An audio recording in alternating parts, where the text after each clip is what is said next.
We're back to France, people.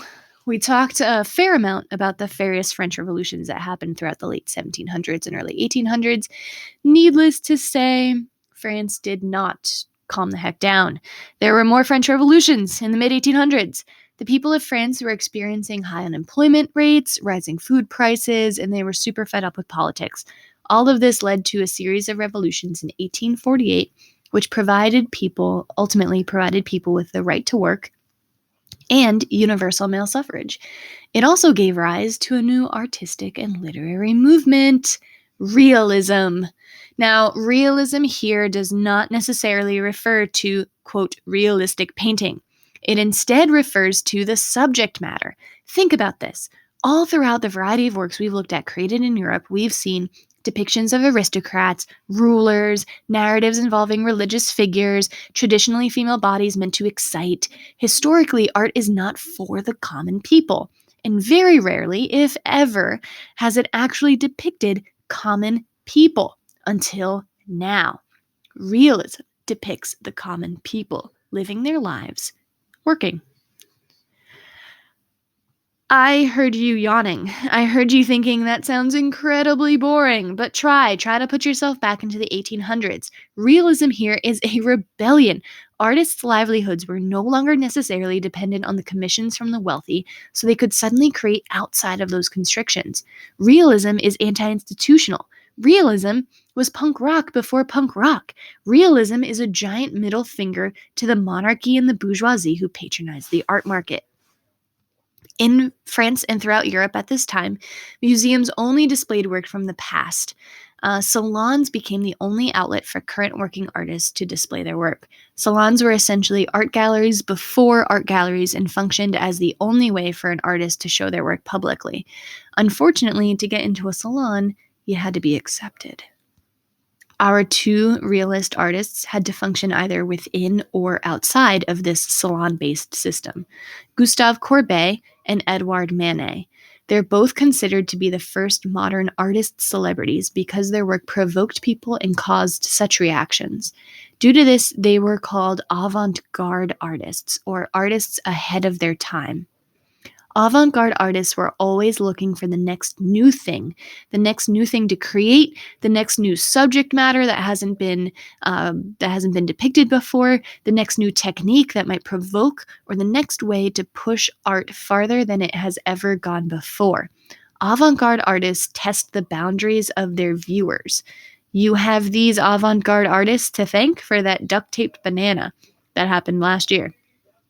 We're going to start with the guy on our left, Gustave Courbet. This work is not on our list, but it is relevant to our discussion. It's called Burial at Ornans. This painting is extremely large. It's 10 feet tall by 21 feet long. It being 10 feet tall, I think that puts us at 1/20th of the size of Steel Force, so very big. Traditionally, a canvas this size would have depicted a historic event, something like the Raft of the Medusa, or the Oath of the Horatii, or Liberty Leading the People, or Washington crossing the Delaware. Monumental paintings were for monumental events. No, Courbet said, this one is different. This monumental painting is for everyday people. Look at this painting. We have everyday people, individualized people, not idealized people, at a funeral, where we would traditionally see symbols of divinity, rays of light, or halos. There's nothing of the sort. Simply put, it's people attending a funeral. Punk rock art. Yet these people, these common people, are now the political equals, thanks to revolution's result of universal male suffrage. Courbet has a painting style, you can see, that is decidedly unglamorous. This is like the anti-Rococo. There's no beautiful light shining. The colors are pretty muddied, the portrayal very gritty. We have real colors and real textures for paintings of real people. Courbet actually wrote and said that this work symbolically depicts the burial of romanticism. Again, our pendulum swings. Let's bury the pie in the sky liberal ideologies of romanticism. What we need now is for people to actually see and understand the plight of the lower classes. That brings us to the work by Courbet that is on our list, The Stonebreakers. Stonebreakers was painted in 1849, and it is French Realism. It is yet another work on our list that no longer exists. You can see it says it was destroyed. Stonebreakers was destroyed during World War II. We'll talk about it soon enough, but the Nazi regime was super into art. They collected art that promoted the Nazi agenda and destroyed work that went against it. The Nazis' disdain for punk rock art is unparalleled. Interestingly, though, they didn't destroy this one. They probably would have eventually, but the Allied forces bombed the truck holding this and 134 other works. So the loss of Stonebreakers is on the Allied forces. Looking at the Stonebreakers, we see a young boy standing next to an older man who is kneeling. Their job is to crush stone into gravel. Imagine this for a brief second, that was an actual job. A machine didn't do it. People did it. We have a hill in front of them and a small sliver of sky in the upper right-hand corner. You're probably thinking, what's so avant-garde about this? It seems boring. I get it. It does. It seems boring, but it's not. This painting back then challenged viewers in several ways. It challenged viewers because of its form, both its size and its style, and in its content. As mentioned before, paintings of this size were traditionally meant for history paintings, paintings of rulers, not random people performing such menial tasks. This is an unheroic depiction of the poor. Courbet is challenging the preconception that monumental art was meant for monumental events. Perhaps monumental art could be about the everyday people too. Courbet says, "Alas, in labor such as this, one's life begins and it ends the same way." Kind of a depressing notion. We do have a young boy starting his work, representing his grim future of only knowing crushing gravel. Then we have the man on the right representing the obsolete past.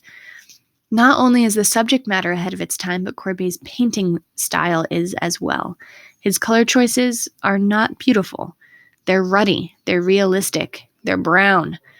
The composition isn't feigned, it's a real composition, but because of that, it's a little awkward. The figures, they're dwarfed by this dark hill, and that small bit of sky feels kind of mocking. It feels like their chances to escape this life are being overtaken by this dark shadow. Courbet is showing the injustice with this work, showing the injustice and the exploitation of the poor. Another famous Courbet work you might have seen before, it's a self-portrait and it's called The Desperate Man. And this was actually created before either Burial at Ornans or The Stonebreakers. A quick side note, interestingly enough, both of these works by Courbet were accepted and displayed at that year's Salon. But our next artist had very little luck with salons. Our next realist is Edouard Manet. Manet grew up in comfortable wealth to an aristocratic family. He bucked expectations at every turn. His father wanted him to be in the military. He purposefully failed his entrance exam. He had an affair with his piano instructor and produced an illegitimate son. All he wanted to do was paint, but his parents were hesitant to support him. Finally, they came around to it. But instead of taking the money and applying to what was considered to be the best school at the time, the École des Beaux-Arts, he began working in the studio of an artist who promoted personal expression.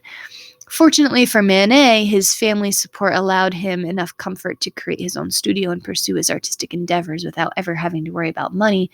But unfortunately for Manet, nobody liked his work. So the Salon of 1863 was kind of a big deal. The Salon, of course, as we've talked about, was known for accepting and rejecting works.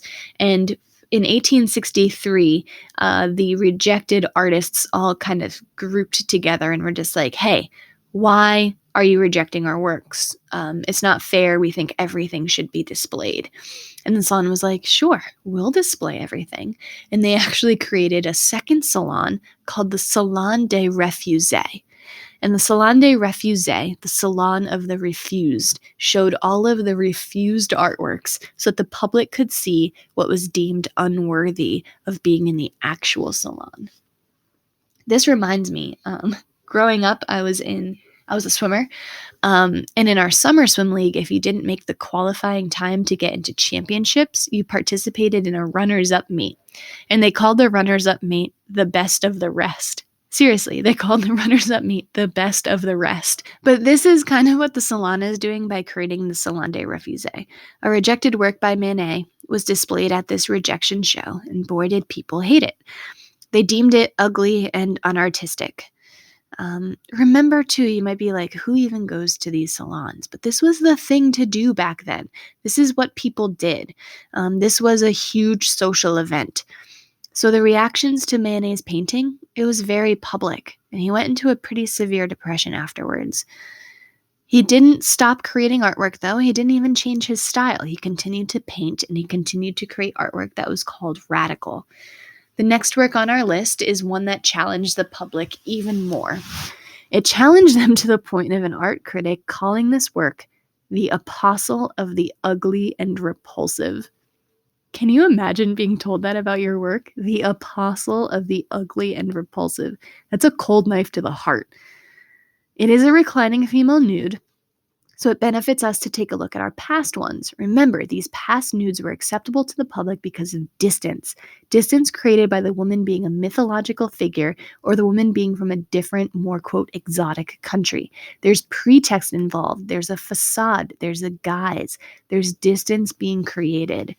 Manet, however, strips this guise away and paints Olympia, the apostle of the ugly and repulsive, in 1863.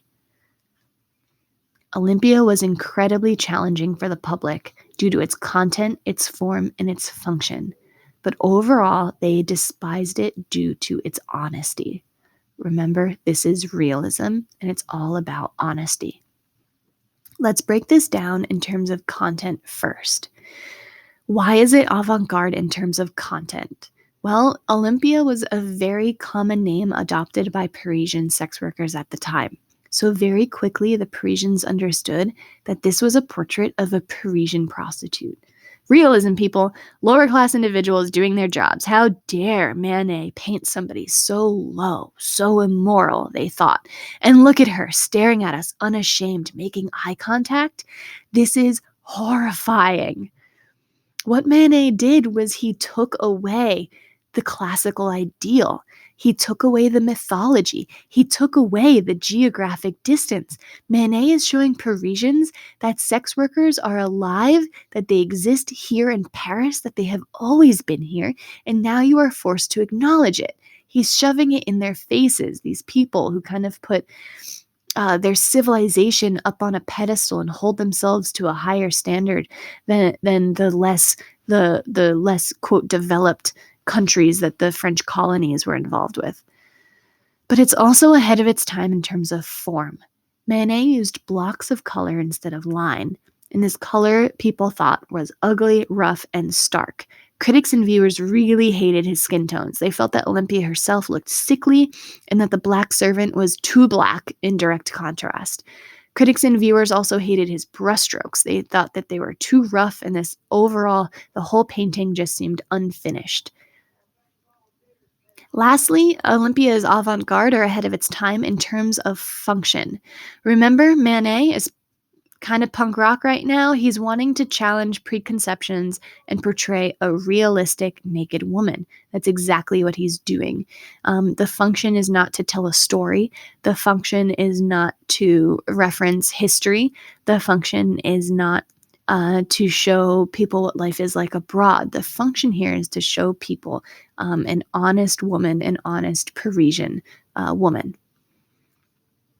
Manet, like Courbet, became another artist celebrity despite his consistent rejections from the Salon. What's kind of hilarious is that the Salon accepted Olympia into its 1865 show. This is the same show that featured this reclining female nude. That's what people wanted. That's what people preferred.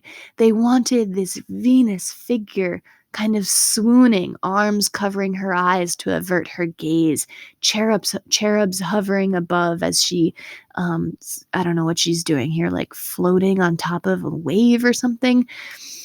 That this is what they wanted. This is what people wanted.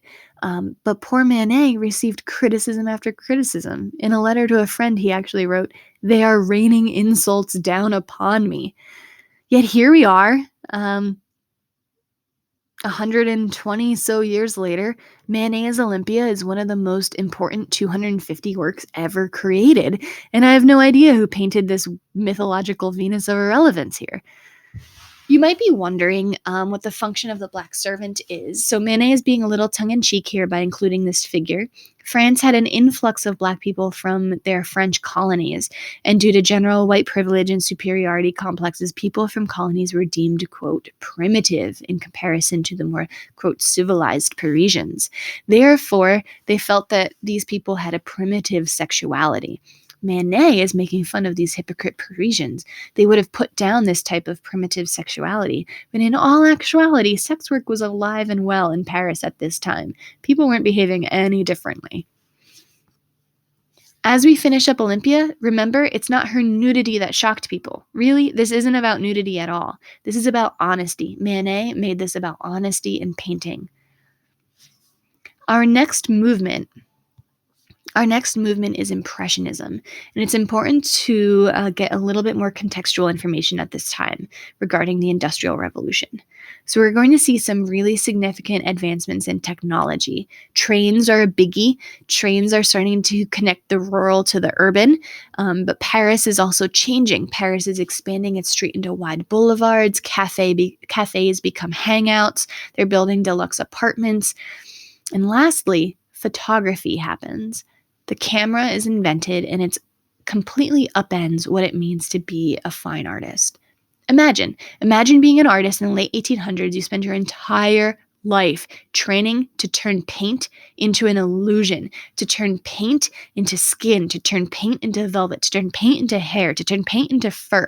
You spend your life's work creating illusions with paint, and these paintings go on to become historical documentations or memories or decoration. Then, suddenly, a technology comes along that can just snap a photo. Suddenly, realistic painting feels completely irrelevant. Why paint something so realistic? Why paint a realistic still life when it can be captured with a camera? Why paint a portrait when it can be captured with a camera? Artists had to change. Painting had to change. And it did. Painting begins to change rapidly from here on out in the short span of the 100 years that we're going to take a look at. We're going to go from complete realism to complete non-objective abstraction in a very, very short amount of time. Abstraction got a little bit of its start with Turner back in Romanticism with those very loose brushstrokes. However, we're seeing a break now in Impressionism, our next movement. Instead of reacting to realism, Impressionism actually expands upon realism. I know we talk a lot about this pendulum swinging back and forth, but we do have precedent for this, like neoclassicism actually built upon the foundation of the Enlightenment. And that's what we're seeing here. Impressionists are kind of building upon and moving realism into a new direction. Impressionists were obsessed with the real, and they were focused intently on capturing a single moment that was called an impression. Impressionists were influenced by realism and the loose brushstrokes from Romanticism. These artists began working outside because paint suddenly became available in little tubes. They could travel more readily and work in specific environments instead of in a studio. And this was perfect for Impressionists who wanted to capture real moments. Naturally, because it was different and new and avant-garde, the Salon rejected work by Impressionists. But they didn't even let this bother them so much. They didn't let it get them down. The Impressionists had enough money to create their own salon and show their work as a group. A critic attended their show and wrote a pretty scathing review, calling their work, quote, impressions. It was meant derisively. It was meant as an insult. It was meant for them to take a look at their work and see that these look more like unfinished sketches than they do finished artworks. But the Impressionists took the insult. They were like, impressions, yeah, that's kind of what we're going for. They took it and they embraced it, and they called themselves Impressionists. You've seen a lot of Impressionist work, I'm sure, and it was likely by Claude Monet, our Impressionist artist on the list. He's painted water lilies, the bridge over Gavarnie, he's done the St. Denis Cathedral, he's done haystacks, and you've probably seen work by Auguste Renoir, who's known for capturing this cafe lifestyle. You've likely seen work by Edgar Degas. He's known for his ballerinas. Maybe you've seen work by Camille Pissarro or even Marie Cassatt, who's another artist on our list. We're going to take a look at Monet. Monet wanted to capture the impact of light on various things. So if we take a look at the St. Denis Cathedral, he's looking about how light impacts the cathedral in different times of day and in different seasons. Impressionists often worked in series like this. They would paint something quickly and several times over to see how it changed in different lighting or in different seasons. We're seeing this in Monet's series of haystacks, again, capturing the impact of light. Impressionists worked very quickly and loosely to capture these direct sensations. In fact, Monet actually stated, "Impressionism is only direct sensation." Our work by Monet is called the Gare Saint-Lazare from 1877, and it's oil on canvas. Monet is capturing what was the busiest train station in Paris. Remember, Impressionists are avant-garde. They're ahead of their time. So they're capturing these changes in Paris. We're seeing Renoir capturing the new cafe lifestyle where people go hang out in cafes and talk and argue. We're seeing Monet capturing these new train stations that are connecting the rural to the urban. These places were new and bustling, and they brought an energy to the city that the Impressionists sought to capture. Therefore, due to all of these factors, the painting is loose, it's not detailed, and it's energetic. Gone is the precise linear perspective, and it's replaced with more atmospheric perspective. Gone are these very finely rendered details. It's replaced with these very loose brushstrokes where the audience kind of has to fill in the gaps here. Is the sky kind of blurring into the steam? Where's the ground versus the train versus the steam? Everything seems a little bit blending together. Critics of Impressionism, again, felt that these paintings seemed like sketches instead of final products. They couldn't conceive of a painting that didn't mimic reality. And imagine this for them. Their eyes, for years, have been trained to see things realistically, to see it a specific way. And suddenly they're faced with artists who are portraying things in a completely new way. This must have looked like a mess to them because their eyes weren't used to it. And they felt like, if I can't make sense of it, it must be bad. It must be, quote, bad if it doesn't look real, right? No, they're wrong. It's not bad. Monet is our Impressionist painter on the list. We do have a second one. Her name is Marie Cassatt. She's one of the more famous female Impressionist painters. But the work that's on our list isn't really an Impressionist work, even though she's known for her Impressionist works. So we can take a quick look at Marie Cassatt. We're going to look at her another day because she kind of fits into a slightly different category.